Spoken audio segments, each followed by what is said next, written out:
Hello friends, अज्ञात story में आपका फिर से एक बार स्वागत है। आज मैं आपके लिए लेकर आया हूँ एक बेहद ही रोमांचक, सस्पेंस और थ्रिलर भरी हॉरर कहानी, जिसे सुनकर आपके रोंगटे खड़े हो जाएंगे। तो दोस्तों, आइए अपनी कहानी को हम शुरू करते हैं।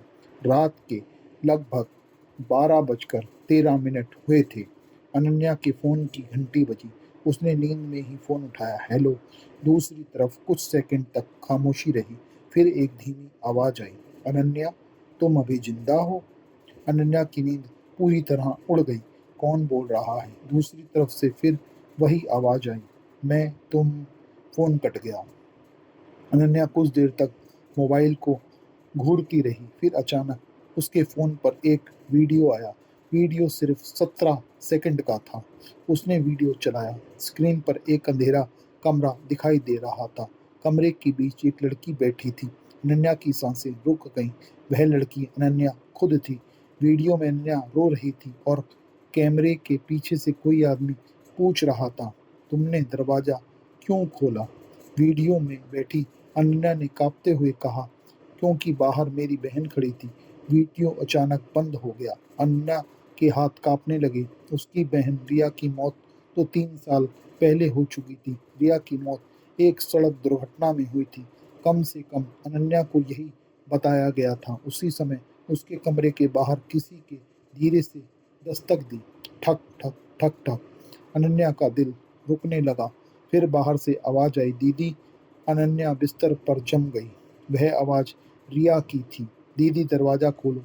अनन्या की आंखों में आंसू आ गए। वह धीरे धीरे दरवाजे के पास पहुंची। बाहर से फिर आवाज आई, दीदी, मुझे बहुत ठंड लग रही है।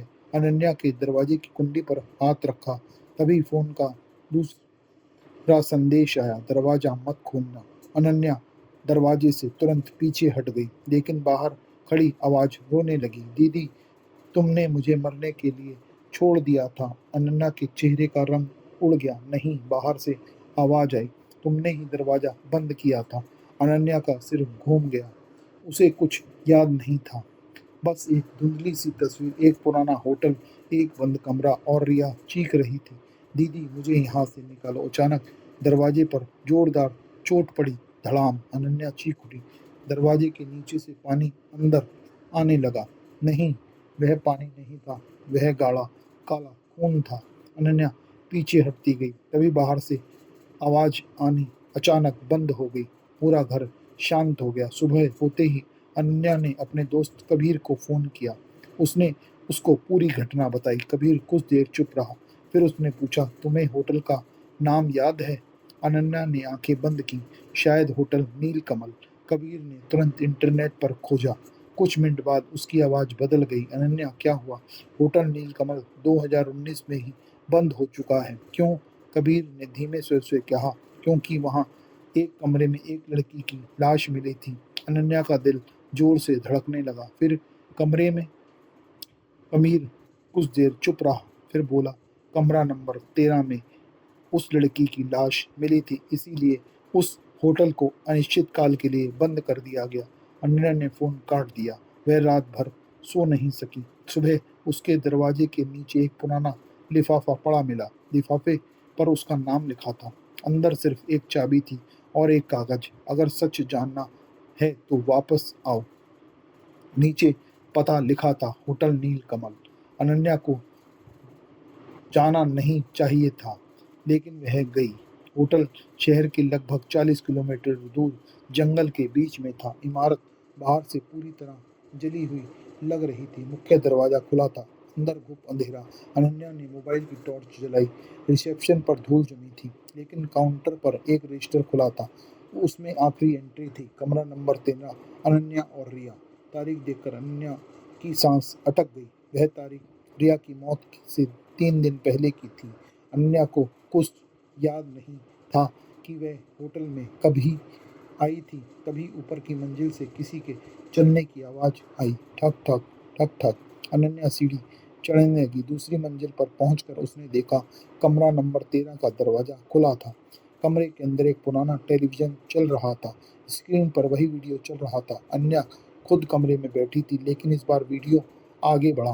कमरे के पीछे से आवाज आई, रिया कहाँ है? वीडियो में अनन्या ने सिर उठाया। उसका चेहरा डर से सफेद था। वह अंदर है। किसके अंदर? अनन्या ने रोते हुए कहा, मेरे। वर्तमान में खड़ी अनन्या का शरीर ठंडा पड़ गया। वीडियो अचानक बंद हो गया। पीछे से किसी ने फुसफुसाया, तुम सच में कुछ तुम्हें सच में कुछ याद नहीं? अनन्या धीरे धीरे पलटी। कमरे के कोने से एक लड़की खड़ी थी। उसका चेहरा अंधेरे में छिपा था। अनन्या ने कांपते हुए पूछा, रिया? लड़की ने सिर उठाया। वह रिया थी, लेकिन उसके चेहरे पर कोई भाव नहीं था। दीदी। अनन्या पीछे हट गई। तुम मर चुकी हो? रिया मुस्कुराई। नहीं। अनन्या की सांस रुक गई। रिया धीरे धीरे उसके पास आई। मरने वाली मैं नहीं थी। अचानक कमरे की दीवार पर लगा आईना टूट गया।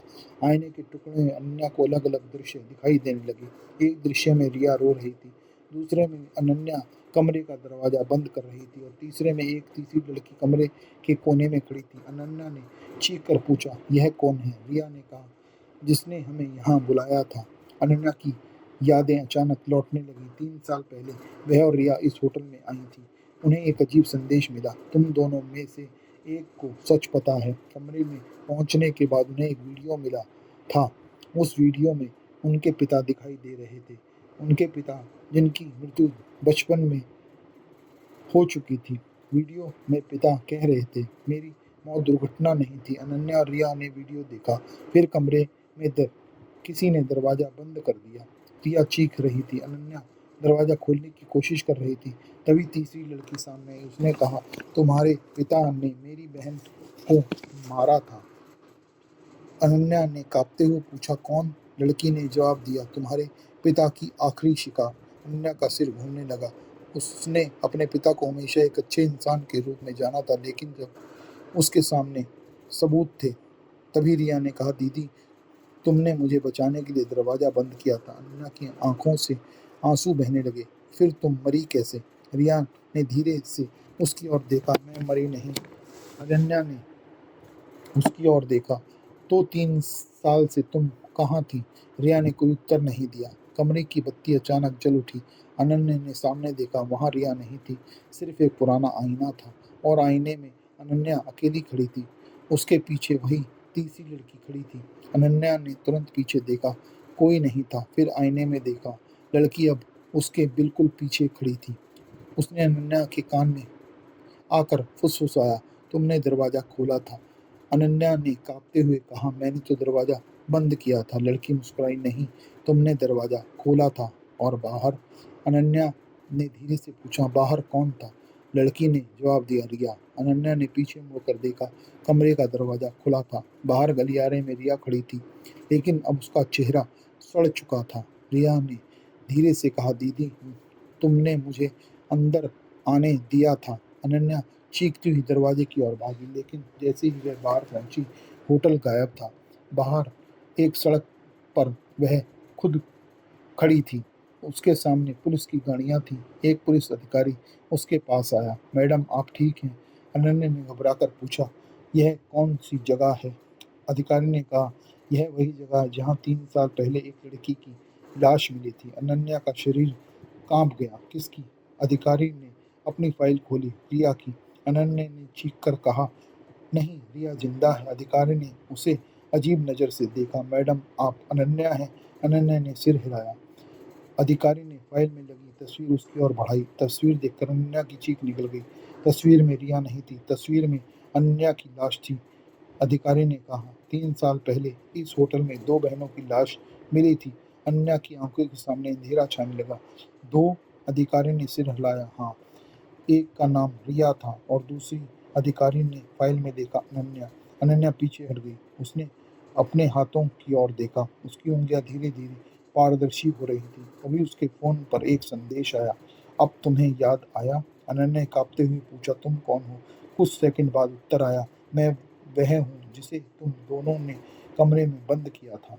अनन्या ने आखिरी बार पीछे देखा। कमरा नंबर 13 की खिड़की में 3 चेहरे दिखाई दे रहे थे, रिया, वह तीसरी लड़की और अनन्या। तीनों एक साथ मुस्कुरा रहे थे। फिर फोन पर आखिरी संदेश आया, अब अगली रात कोई और दरवाजा खोलेगा। और उसी रात शहर के एक होटल में एक नया मेहमान कमरा नंबर 13 में ठहरा। रात के ठीक 12 बजकर 13 मिनट पर उसके दरवाजे पर दस्तक हुई। ठक ठक ठक ठक। बाहर से एक लड़की की आवाज आई, कृपया दरवाजा खोलिए, मैं अकेली हूँ। यह कहानी सस्पेंस, रहस्य, थ्रिल और हॉरर के मिश्रण से बनाई गई है, जिसमें असली डर अंत में खुलता है। तो दोस्तों, आज की कहानी आपको कैसी लगी, यह कमेंट में हमें ज़रूर बताइए। और आज अगर आपको यह कहानी पसंद आई हो तो वीडियो को लाइक और चैनल को सब्सक्राइब ज़रूर कीजिए। शुभ रात्रि, शुभ रात्रि, शुभ रात्रि।